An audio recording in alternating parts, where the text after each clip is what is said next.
naitwa Gertrude Temba kutoka Tanzania. Nilikuwa nasoma shahada ya sayansi katika tiba kazi katika chuo kikuu cha Jomo Kenyatta University of Agriculture and Technology, Nairobi, Kenya. Chagua kuja JKUAT kutokana na sababu mbalimbali.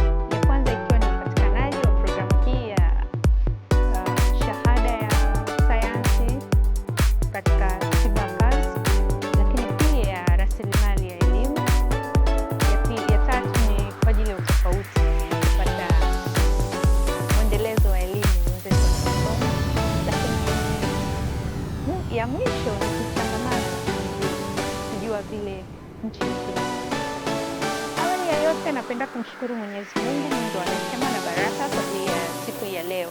Ni siku pekee ya mahafali yetu na shukrani kwake.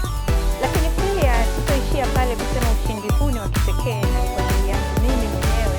Zipo jitihada za watu waliokuwa nyuma yangu, ikiwepo familia yangu, marafiki, walimu wangu